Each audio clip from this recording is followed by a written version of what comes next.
We have with us this morning Dr. Wei Sen Lee, who's the Secretary General of National Science and Technology Center for Disaster Reduction in Taiwan. We're going to start off with a video of his presentation, and then we're going to pull him in live for a short question and answer period. So if you just watch the screens in front of you, we'll get the video started. Thank you. Good morning. Your Due to the time constraint, first I would like to deliver a presentation through the recorded video. Then I will discuss with you through Skype. My talk's about recent lesson learned and facts found from the earthquake hit Taiwan in this February. This earthquake hit Taiwan early morning on February 6th, created a lot of damage and casualties. The magnitude around 6.4 and the PGA around 300 more. Here is some summary about lesson learned and facts found. This time we still find some problem on old existing buildings. Like we can find from the most cases around the world, weak story still be the most deadly fact, kill a lot of people. Second things, because of design court, we realized that a lot of building, because of insufficient design code, also suffer some damage. The other one is mixed-use complex. It's a common type structure in Taiwan. Because that, we also found that is kind of the thing we have to watch out in near future.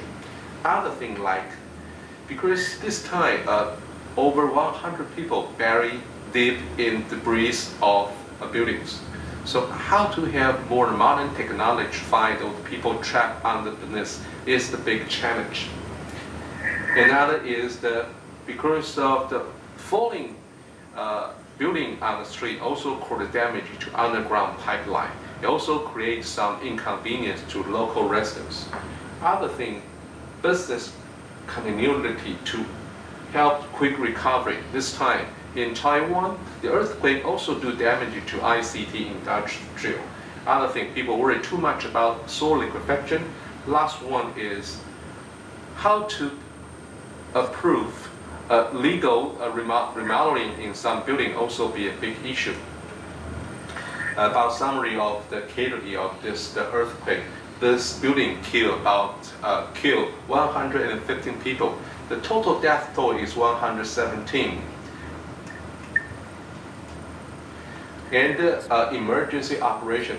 Right after earthquake, in the early morning, 4:15, we operated emergency operation to search and rescue people and also coordinate efforts. Other things, totally about 29,000, including all sectors to join emergency operation. The casualty I show on the picture actually Weiguan building killed most of people. And we found this building I mentioned is mixed-use commercial building with the residential part. Totally close to 400 live in the building, but unfortunately, till about 150 people die. This picture showed two things. First, location of the severely collapsed building, and also show the risk potential of liquefaction after earthquake. This area is the high soil liquefaction area. This is the medium. According to the damage site we found, all the collapsed building are not related to soil liquefaction. But however, it's lucky because earthquake happened in the early morning. If it happened 4 hours later, these two are the market. A lot of housewives or the vendor could be killed because of the collapse of this building. And this is how my office operates. Actually, right after earthquake, we have assistant automatically activated to calculate a lot of the report. In the early morning of 4:15, our colleague joined emergency operation. And immediately at 4:15, we already produced some slide for the commanding officer in EOC to know the situation. Why we can produce such quick, because we already have a lot of information stored in each cell. Actually, in total in Taiwan, we probably divide it into about 140,000 cells. So each cell includes a lot of the vulnerability or the social status. So whenever we can match with population, we can calculate and estimate about the damage right after earthquake. And we also look at the death toll this time. There are a big time difference about increased death toll number is after the 63 hours after earthquake. The local government decided to use the heavy machinery to dig out the trapped person, so the death toll increase later.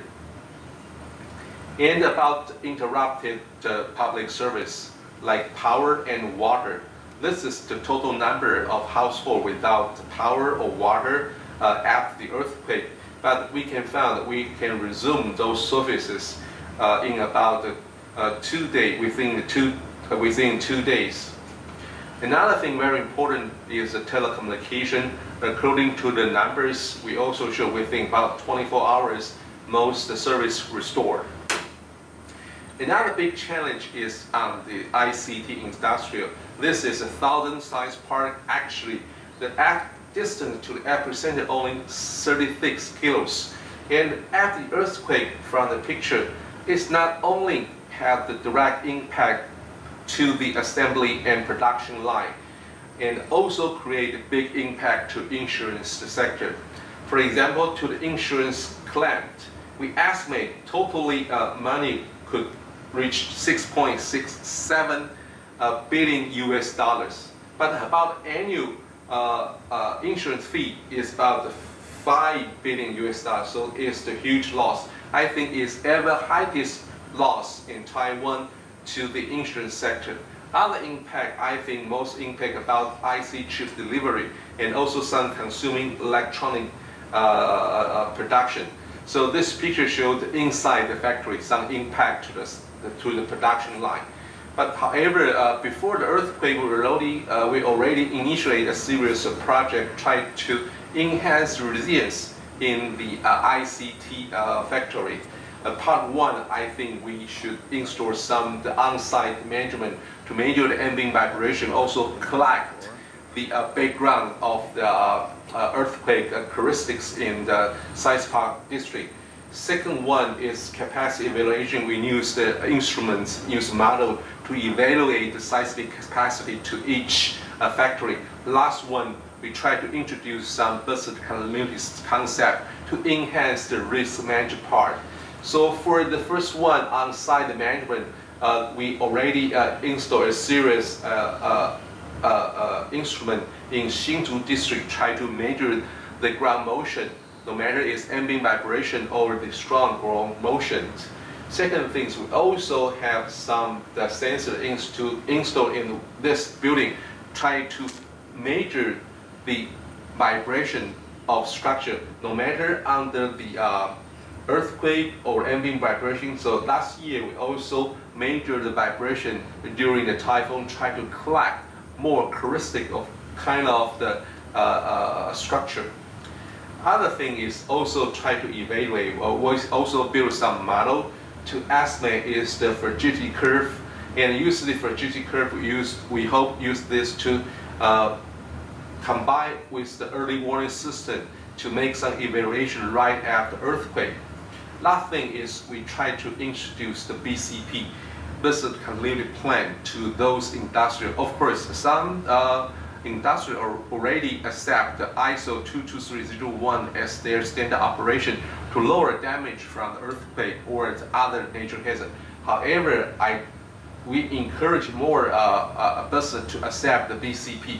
So through evaluation and understanding of the seismic characteristic in this region, we try to gradually improve the risk management in each in the ICT industrial.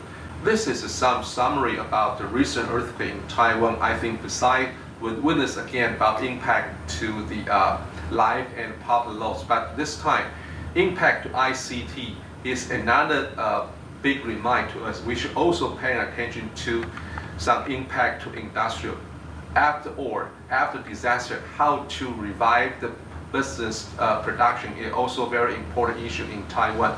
Thank you for your attention. Thank you. Good morning, Wei-san. I guess it's not quite morning for you. This is Kate Long from Cal OES. How are you?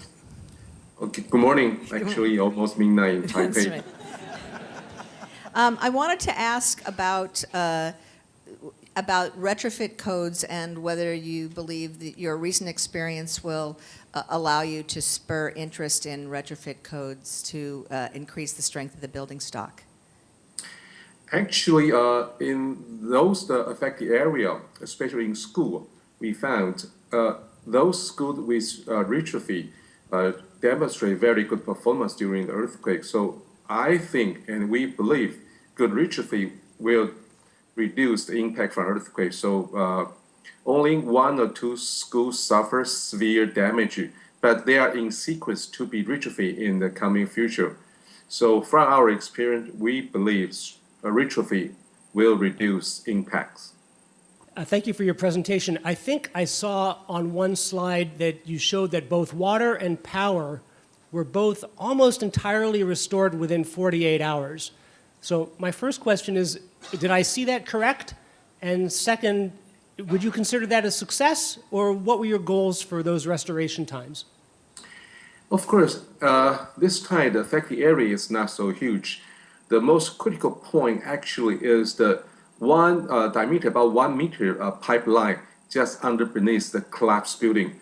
So we make the bypass so we can restore the water supply within the 48 hours. Likewise, about the power, we use a temporary test pipe to restore the power. So yes, we think this time we have the quick recovery about the power and the water.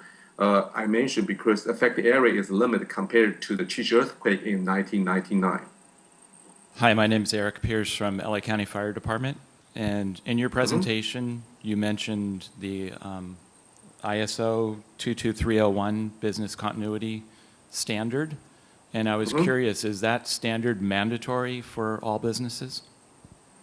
No, it is not mandatory to the older business, but somehow in 2 or 3 pioneer ICT industrial factory, they already adopted 22301 and also got certificates to enhance their risks. And apparently that company suffered less because they adopted the 22301. However, because the science park is very important industrial to Taiwan, so we think we should encourage more company to accept and also implement 22301. However, we also consider about the small and medium enterprises. Maybe their capacity, maybe their resources are not good for the very complex 22301. And in the last 2 or 3 years, we also have the published simple BCP plan for SME, because we think we should enhance the supply chain resilience through the implementation of the business continuity plan. Okay, any more questions?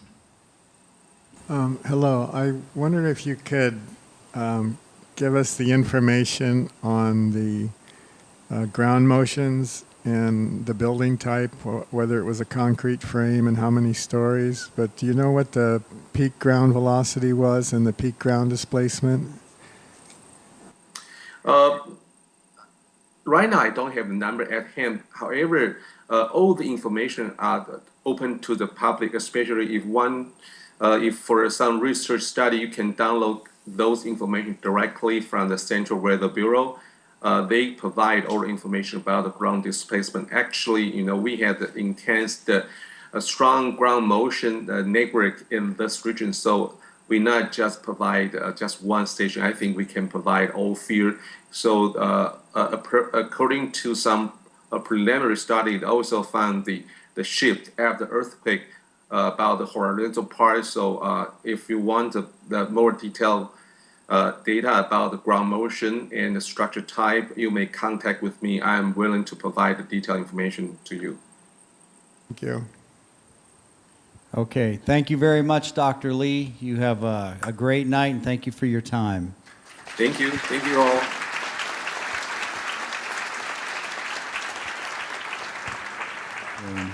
We have with us Mike Galuli. Mike is the Chief Resilience Officer for Christchurch, New Zealand. Look, thank you, Tim, and a special thank you to Lucy Jones for having me here this morning. Lucy Jones is quite a compelling friend of Christchurch. When we hear Lucy's name down here, we kind of snap to attention and salute the flag. Just really pleased to be able to contribute. Just want to acknowledge a couple of colleagues in the audience, Patrick Ottolini and Marissa Aho from San Francisco and Los Angeles, fellow Chief Resilience Officers. And also, I think, Laurie Johnson, who's been a great friend to Christchurch over the last few years. What I want to do is just whip through a presentation that's probably got far too many slides, so I'm going to stop it halfway through. But what I thought I'd share is our experience of the earthquakes, some of the key learnings, particularly around the way we need to think about risk. Then, if we have time, I'm going to take you through some of the highlights, a very quick tour of what we're going to be putting in our resilience plan for Christchurch. Christchurch is an urban city, very much like any other urban city. It's flat, it's low lying, it's in the South Island, about 80 kilometres from the Southern Alps. And this is a photograph of the city before the earthquakes. Lots of nice buildings, and after the earthquakes, about 2,400 of those buildings all came down. Like many of your cities in North America, we're globally connected. We've got an international port, we've got an international airport. But on the 22nd of February 2011, it all changed down here for us. And this was a photograph taken up on the hills just above Christchurch the moment the earthquake hit. And you can see the dust just billowing out of the city as the ground shook with peak ground accelerations around 2.4 G. Some facts since September 2011, more than 11,000 aftershocks and 400,000 tonnes of silt. We've had over 100,000 houses damaged. More than half the buildings in the CBD were severely damaged. Nearly 8,000 homes in land zoned difficult to repair. In other words, those houses were actually that land was retreated from, and nobody lives there anymore. And we've had land subsidence in excess of 0.5 metre. This was one of the top 10 insurance loss events in 2011, eclipsed by the earthquake, the Great Eastern Tohoku earthquake in Japan. That had a estimated loss of around 35 billion, with our earthquake coming in second, some $13.5 billion behind that. But you can see there in that slide the prevalence of earthquakes and flooding throughout that year.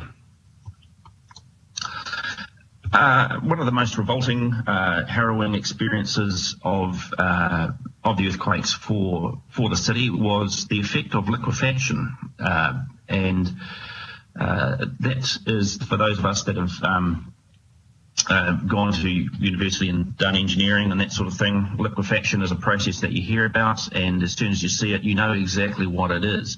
But that yellow area on the map is the extent of liquefaction in the February 2011 earthquake. Now, the point of showing this slide will become evident shortly. Here is one of the effects of liquefaction. So you can see this chap here inspecting a house, looking into the gutters, standing on liquefaction. You can see the window behind him.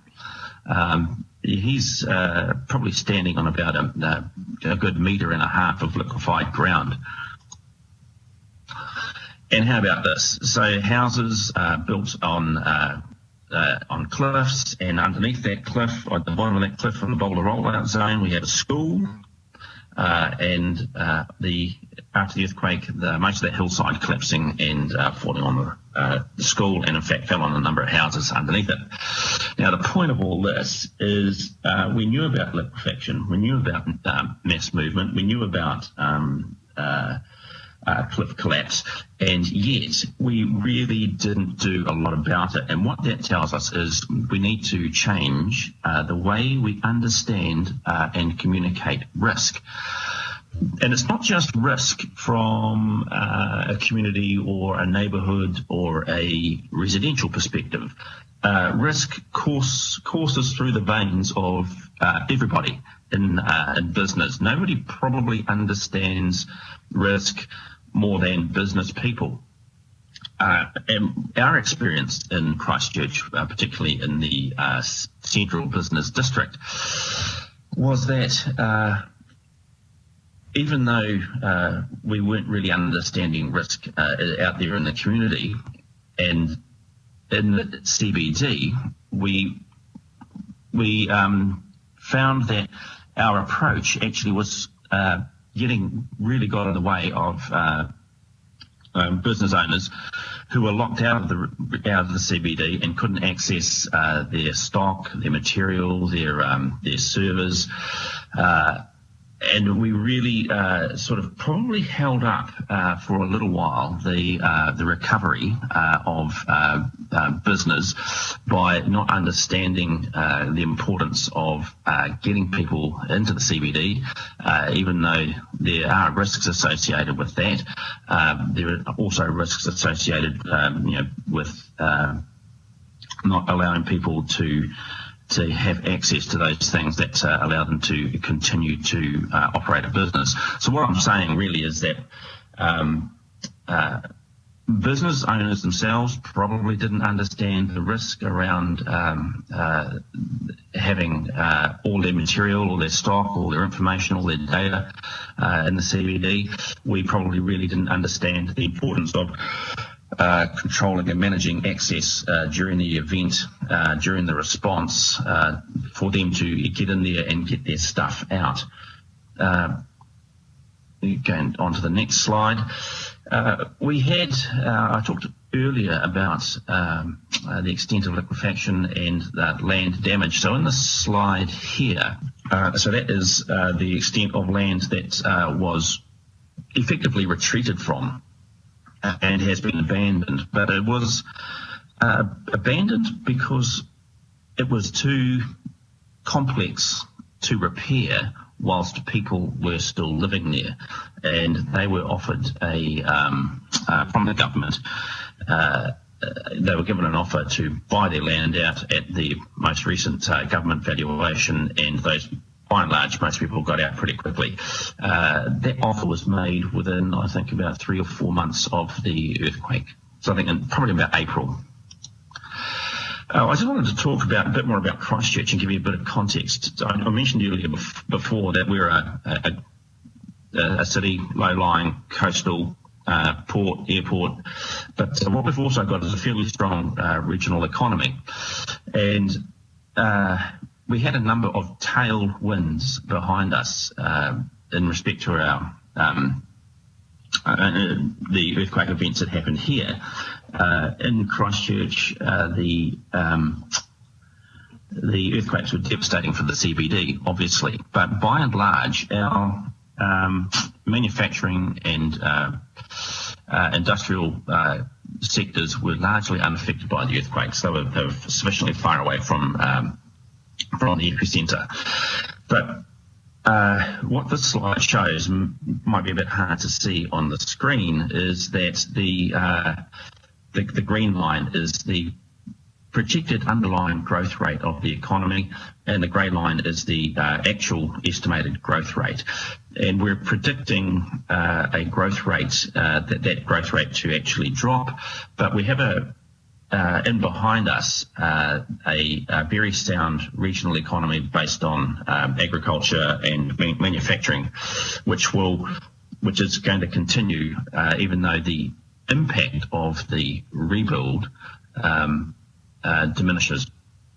And that's an important sort of piece of information for our ongoing recovery, but also our ongoing resilience plan. We'll talk about that shortly. A bit more context. Christchurch is geopolitically as a city amongst a whole lot of other cities in the region. So we've got Christchurch down there, or Canterbury as it's shown, down the bottom of the South Island, a unemployment rate of about 3.4%.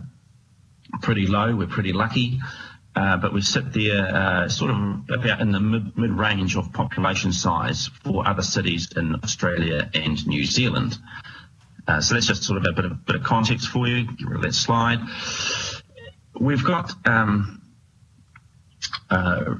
we've just recently, or until just recently, we've had a fairly complex governance structure after the earthquake, which has been running the recovery. And if Laurie Johnson is in the room, she would probably be able to give you a very good discourse on the Canterbury Earthquake Recovery Authority as a model for recovery. I think the point about the point I'm making about this is that recovery is very, very complex, and the more effort you put into thinking about recovery before you have your event, the better off you'll be. And the particular model that we've got in Christchurch, I mean, history will be the one to judge whether or not it is right, but it was a very centralised government-controlled response, government-controlled recovery that some will say locked people out of decision-making. It didn't create a shared model for decision making, and didn't create a lot of seats around the table. And international research will show, or does show, that your recovery is a lot better, a lot smoother if you are more inclusive of all your aspects of society. But the Canterbury Earthquake Recovery Authority, they led the development of a recovery strategy, the development of a land use recovery plan. They developed a central city blueprint, and they managed and coordinated the demolition of over 2,000 buildings in the CBD. And that control was fairly contentious. So the more you think about that, the better. Infrastructure rebuild. I think the infrastructure rebuild for Christchurch has been an outstanding success of the earthquakes. The model was a shared ownership structure between the government and the city, with 5 non-owner participants that you can see down the bottom there. Down the bottom you'll see City Care, Downer, Fletcher, Fulton Hogan and McConnell Dowell. Now those are all contracting companies, and it was really a contractor-led recovery with the government and the City Council sitting on top as the owners. Now, the thing about this is that it's contractor-led and not consultant-led, and the model was an incredible success. And if any of you are thinking of coming down here to look at any particular aspect around infrastructure, this is something that is worth following up. The damaged underground infrastructure was probably closer to 3 billion, not 2 billion as I've got shown there, in terms of the most recent estimates.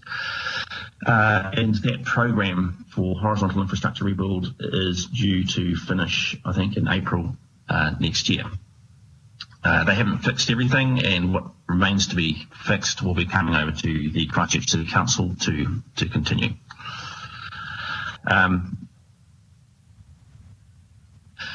You guys are seeing this first. 100RC haven't even seen this, and so Patrick will probably have a bit of a smile on his face.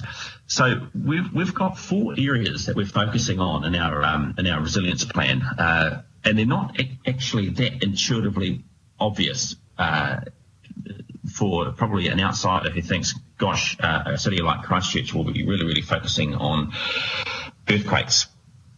and seismic issues. Well, in fact, what we've learned through our engagement with stakeholders is that what they see as our key resilience challenges are around participative leadership and governance, around how we secure a prosperous future that's open, innovative, and attracts people, how we understand and respond to all our future challenges and become better prepared for the uncertain, and how we create connected neighbourhoods and communities and create a city that's healthy, affordable, and safe.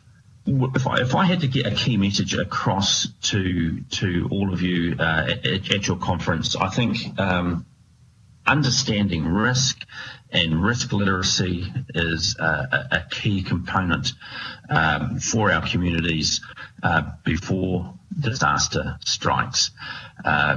Understanding risk is about knowing about how risk is managed and the way it is reduced and the way it is transferred and the way we prepare to deal with what we call the residual risk. And in order to do that, there's a lot of work to be done around risk literacy. And we're going to be